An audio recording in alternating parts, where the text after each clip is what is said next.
We have a very interesting question this week, and it is this. My question is the unsexiest of them all. Building a business takes a lot of focus, and I'm constantly confused. Client work seems to be the most important, but what about building out business aspects and prospecting? Is everything a priority? So here's my real question. In your business early days, how did you balance prospecting, client work, and building your own business assets? Did you do it all in phases or at once? When I'm focusing in one area, I feel guilty about neglecting others. Or is there a smarter way to manage this besides time blocking, which doesn't work for my scattered brain? That's number 5 and 1. Thanks. Yeah, it is. It's a good one. So where do we want to take this from? I guess like is everything a priority? How do you prioritize? Do you do it all at once? I have some thoughts, and I bet you do too. I always think of it in financial terms. So I think if you don't have enough projects on and you don't have enough money coming in, then prospecting is your main activity, Mhm. right? Like getting clients in the door is what your business is about. And like yes, and we'll get to this in a bit. Like yes, creating the assets is important and having the processes in place is important because once you once you're actually talking to people and once you get clients, you need all those things. But without clients, they matter, but not as much. Now, I'm going to give a caveat to that before I throw it over to you, which is everyone operates differently here. I can very much build the plane as I fly. I'm really good with that. And I know for some people that's like some kind of horrible anxiety. So I think we need to address that, but I think it's really important because you're running a business to focus on the money activities. And I think there are a lot of coaches out there and there's a lot of advice out there about like, lining up all your ducks and doing all of this and all that. And I've seen people line up ducks forever until they put themselves out of business. So I am very wary about that. And I'm going to flip it over to you. I could not agree more. I love that you've said that. As you say, for some people, everyone is different. And for some people, the idea of building the plane as they fly is going to be so anxiety provoking that they just will self implode. So I get that. But I would say that there is so much you will only ever find out by doing the thing. And you could have the most beautifully thought through, well presented process to meet clients, and you could still find out that when you actually get people into that process, some bits don't work as you think they will, some pieces are missing. So I would suggest that all you really need to be is one step ahead of where that client is going to be. So in terms of yes, prospecting, because as you say, you need paying clients and customers to actually have a business. So thinking about, okay, if I'm going to be approaching people directly and pitching them as an example, as a way to prospect and to get people buying my products and services, what do you need to make that feasible? And it could be as simple as having like a one-page website and a link to book a call with you. That's you being one step ahead of the game. So yeah, that's my take. And I feel like we're actually on the same page here, which might be quite refreshing for people. Yeah, well, and it's interesting too that you brought up a website because I feel like that's obviously like in a digital business, you need a website. You need a digital presence. But I think that's a place people get really hung up is building the website, making it really complicated, building it out when you don't really know what purpose it's going to serve yet. And almost invariably everyone changes it and changes. I mean, you change it periodically anyway, but I think when you build that first one, you change it very quickly when you start getting clients. So I would caution people not to get too hung up on that. And plus, we've all had the experience of like you build it and you put so much time and so much thought and you're like tinkering with it and do all these things and then you're done. You're like, oh, like now what? Now I have to get clients. So like you're sort of back to square one in a way. And I have plenty of clients who have gotten started with a LinkedIn page. It's free. It's like, it's formulaic.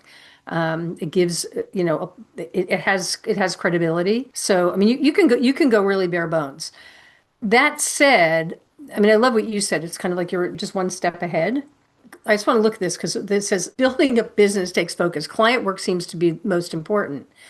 So if you have client work and you're fortunate enough to have client work, whether you have a steady flow or whether it's intermittent, I think what you want to do, because the other challenge here is that client work tends to take precedence over your own business building, right? It's very easy to do what's on deadline and what you're getting like paid for. And I'm air quoting here because what you're getting paid for is running a business. And so your business needs to have it needs to get love and it needs to get as much love as your client work gets. It might not get as much time. I realize that because right when you make a commitment to someone and you have a deadline, you do that, but it's a strong word, but I'm saying I think you need to carve out time on a regular basis And it doesn't need to be a huge chunk of time. You can carve out an hour or two in a week and get it and really get a lot done if you make the commitment and you focus. The problem, I think, is when you kick the can down the road and then it starts to build up in your head and it's like you just feel like you're not doing anything. Or if you just chip away at it little by little, I think you find that you make huge progress. It's funny, I just say one more thing. I added co-working into my mastermind and I've been running them for years and we never did co-working. And I did it because I knew if we had those 3 hours a month booked, like people could get the thing done that we were actually planning and talking about. And sure enough, like it is enough time because that creativity, it gets the wheels turning and things happen. And so with that, I'm gonna toss it to you. Just to go back to something that you said a little bit earlier, in terms of needing to carve out time to be actively marketing, even when you have client work on your plate, yes, that's so important because I have worked with so many different freelancers and business owners who get excited when they get their first few projects and they get so all in on them and then they get to the end of that and there's no other work waiting for them. So then they're forced into this cycle of like really big peaks and troughs where there's a gap in time where they're not getting paid for anything because they haven't been booking themselves in advance, right? And building out that pipeline or that runway. And I think one of the big problems here that I have seen, I think to an extent in the early days fell into, is that sort of all or nothing thinking. The Yeah. idea that, okay, if I'm going to be like doing all these things in my business, I need to do them all and I need to do them all to like the largest, shiniest extent possible, where that's not true. You know, your prospecting, Mhm. part of that process can be as simple as asking the client that you're working with, you know, when they share something really great about the work you're doing for them, taking an opportunity to be like, oh, I'm so glad it's landing really well for you. If there's anyone else you know who might need this kind of help, I would love an introduction, right? So that is prospecting, right? It doesn't have to be creating a lead magnet, building an email list. Like, yes, those things are important, but they're not necessarily the first port of call. They are more part of the longer term game. Do you agree with that? Oh, I agree with that 100%.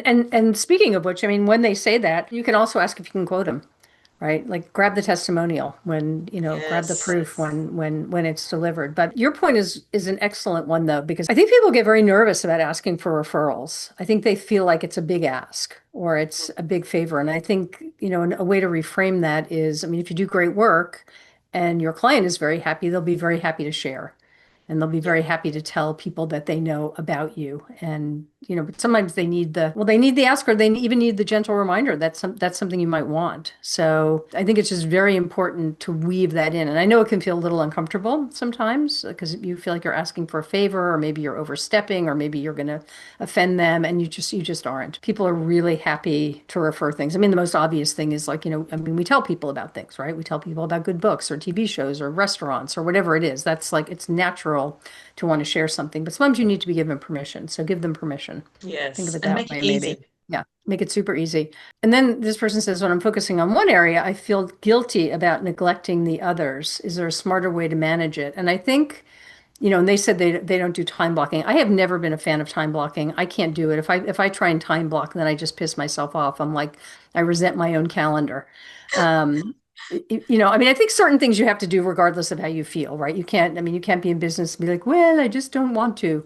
Because sometimes you just don't want to and too bad. You just have to do it anyway. But I think it doesn't have to be time blocking so much as having a good sense of what needs to get done and putting it in your calendar. Like it doesn't have to be, on Mondays, every Monday from X to Y time, I do this thing. But yeah, every week you need to do this thing. And you can look at your week and say, this might be good, in an afternoon, like know when your times are good for doing what kinds of functions and pay attention to that. You may be really creative and want to do client work in the morning, or maybe it's the afternoon for you or whatever. Use the other time for your business. Work on the tasks that you're going to do best at that point in the day, or that Yeah. when go with your energy. Is that the Yeah. right? Yeah. Yeah, exactly. However you do it. If you do it on Friday before you leave for the weekend, if you do it Monday morning, if you sort of regroup and lay out your week, like lay out those tasks and they're just not negotiable. But don't feel like that it has to, I mean, it could be, half hour here and a half hour there. It doesn't have to be I will spend the entire afternoon doing this thing till till I fall over at my desk. It's just, don't you think we get locked into that, or people do somewhat? Yes, totally. And I think people get locked into making things perfect as well. And there's a little meme going around Instagram at the moment that I keep seeing and I love. And it's got a picture of a really messy circle. And under that one, it says make it first, then a very neat circle, and it says make it good later. And I love that because it's like, yes, just make it exist. Like optimization is a forever project. So, your only goal when you're creating something for the first time is to have the thing. I love that. And what it makes me think, sort of relevant to this question is like, what do you really need? Mm, Because I think there's like a perception, like, you do need a lead magnet, and you need, a landing page for said lead magnet, and you need this template and that template. And I just don't think that you do. I think your point, maybe this brings us full circle in a way, is you're going to learn best by doing, right? And I understand preparedness is, has a function, but I think it's also, I think you create better things when they actually have a function in your business, right? Like you can have a proposal template, for example, because when I get a new client, I'll need one. But when you get a new client, or when you're in a conversation with a client, like that may be totally irrelevant to, I don't know if that's a good example, but it may be totally irrelevant to the situations. It's way easier to get ready than it is to do the thing, and to get ready to get ready. And so I think we have to be really sort of wary of that. yes, I agree wholeheartedly again. I think there's a question here, and I'm also saying this. So we're having this conversation inside of my program Comms Camp this week, but also because I know the person who submitted this question, I do think there's space here to sit with the question of how much of this struggle or this, feeling about not being able to do all the things is a problem of capacity versus a problem of fear, right? Of actually doing the things that put you in the arena that, mean that, okay, well, I'm just going to go ahead and do this thing. And as we've been talking about, we'll make it later. Because I think, as you say, it's so safe to prepare. And of course, it's going to be scary the first time you do something. And the first time you're saying, hey, like, invest in me and, let's work on this thing together, especially if you're in a business, like copywriting, where you can never 100% guarantee the outcomes, right? And I think that's a big part of what can keep people in preparation mode for so long. But back to your point, like, yes, you're going to make something so much better when it actually is serving a purpose that's right in front of you. And I also think the other great thing about that is you're actually going to do it. There's no better deadline than someone else's expectation or someone else's, paying need for that thing to exist. Yeah, I think you're absolutely right. And I think I just ran into this with someone this week, and I think this is true for most creative kinds of endeavors. I mean, they're like, it's an optimization process, and it's a testing process. And like, what you can do is bring your best skills to bear to get the best kind of out of the gate first iteration that you can. But I think the real value for clients is that you're going to hang in there and iterate with them. And that doesn't mean like I'm going to iterate with you on this project forever because you paid once. It means I'm going to hang in here with you, and we may do multiple projects over time. I mean, I'm sure well, I know you've done this. I mean, with Yeah. some of my best clients, it's like, okay, we have a starting point, and then we're constantly improving. We're seeing what people respond to, and then we're tweaking and changing as we go. And that's for all kinds of assets. So not just in the copy sphere either. I mean, in just in every sort of digital creative pursuit. I think it's really important to remember that you just have to be straight up about that. Like, no one's expecting you. I mean, unless they're really naive as a client, in which case that's a huge red flag. They're not expecting, like, it'd be great if you hit it out of the park the first time, but nobody is expecting that. Of course, we're all hoping for that, but we know that that's not necessarily how it works. And the real value is in somebody who's skilled and talented and has the heart and has some like skin in the game, right? To like they really care about your results. And that's what clients are going to value. They're not going to, in fact, if you come in and say, well, I'm sure I can get you, this percentage, and be like, ooh, that's also a red flag. Run for Yes. the hills. So Yes. And I think just quickly to maybe bring this again full circle, you mentioned like booking repeat projects with clients, 100%. And I think that's also something to be so mindful of in terms of prospecting. You know, 9 times out of 10, the easiest, best client to get on your books is one you've already worked with. So, don't assume that just because you finished the initial project that you started, that that partnership is now done. And I would actually say there's so much value in like a compounding like return sort of way when you do work together with someone over periods of time for both parties. So because you know more about them, their business, what you're doing, you're able to affect better magnitude of results and change and optimization for them. And also you're able to do that more quickly. So it just becomes an easier, more financially rewarding partnership for both of you. So yeah, keep that in mind. And I love that you do this special nod, Amy, when you really agree. And that was it. It's like a sideways. Well, I do really agree. And I think it's an important point, and I want to bring it up. And that is, you should always be thinking about what the follow-on thing is for the client and for you, because there's almost no project that isn't going to benefit from whatever's next in that project. I mean, sometimes there are one-off things that you create and that, there's a closed door, but very often that's just not the case. I mean, even one of the things that I always did with clients in my copy business was I would say, because I would deliver them copy and they were then going to implement it. And ideally, I've worked with the designer and I kind of know how it's going to go, but I don't until I see it live, or I should say, when I see it live, I see things that I don't see having written it or created it. And so I will tell clients, I'm going to be like, look, you will have paid me. We will be done with the project, but I want to come back, this not as a paid thing, but I want to come back and see how it looks once it's designed and be able to maybe improve things at that point, right? So that we're sure that it's actually, when it's out in the world, that it's actually it does what it's meant to do. And you'll see things that you can't see on a page that you will see designed always. And they'd be like, really? Like, you're just going to come back and do that? It's like, yeah. I mean, that's how I'm going to be sure that my work is going to be not just used properly, but is going to actually get them the result that we're after. And yeah, I mean, you can build that into your project price. It's not like something you have to, do quote unquote for free, and that was also a way, because that was usually, a month later, 6 weeks, 8 weeks, whatever it was down the road, depending on the size of the project, where it was a good time to say, okay, like to see what's next and to have them have sat with that. So I think that's a really important piece of that. Do you agree? Totally, yeah. And I know that I've spoken many times before on this podcast about the fact that when I was a launch copywriter, I'd always offer a launch debrief as the last component of the project. And of course, when you are sitting with a client and looking over the data about how the launch performed, you're able to clearly identify opportunities for optimization. And of course, if you have a great working relationship and you're the person saying, hey, here's what you could try and tweak next time and here's what you might be able to do, you're of course the best, easiest person for them to say, well, hey, could you do it? Like, can I book you in now? And I think that is a huge part for me, at least, of how I got booked out so far in advance, right? Because I was then booking, a project 12 months in the future. Great.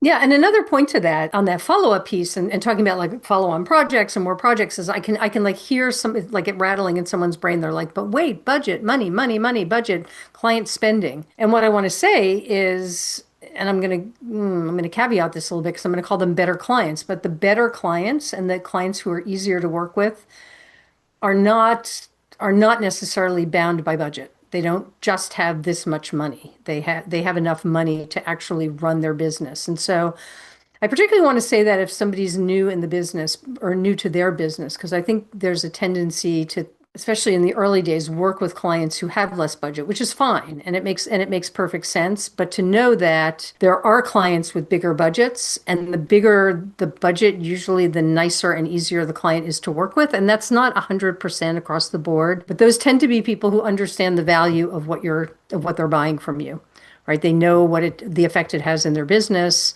and it can just be an easier situation. So just know that that's true, whether you're there or not. Like, I think it's a good thing to just sort of like store in your brain, because that's where you want to head.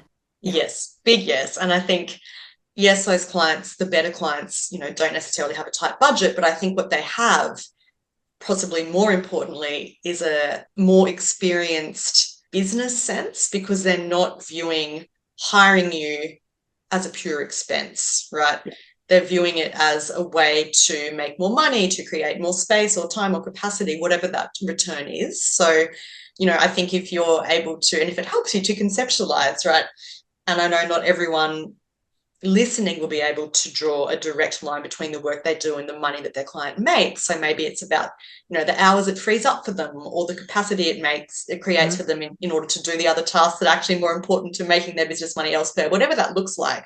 If you conceptualize, say, well, for every, $1,000 they spent on me, they made 1,500. Like, if there was a machine at their desk where they could put $1,000 in and get 1,500 back, they would keep going back to that machine again and again and again and again and again. So if that helps, like, do not feel bad, awkward, weird about offering to continue to be that machine for them. And of course, I mean machine there in the most human way possible. But that's the equation that you want to create. It just is. And that's, I think, the equation that better clients understand. I mean, Yes. it just is. They just do. And and it's not dissing the clients who don't get it. They're probably earlier in business and they just don't understand, or they're, they don't know what they're supposed to invest in, and they're feeling and Yes. finding their way. And there's nothing wrong with that. It's just, for your own long-term reliability, you want people who have a deeper understanding and maybe have been around a bit longer at the game. So hopefully that was helpful and not too tangential. But if listening to this has planted another question in your mind, you can actually ask us that question and we will tackle it on a future episode. So head on over to businessbadass.co and you'll find a question submission form waiting for you there. Thanks for listening. Catch you next time.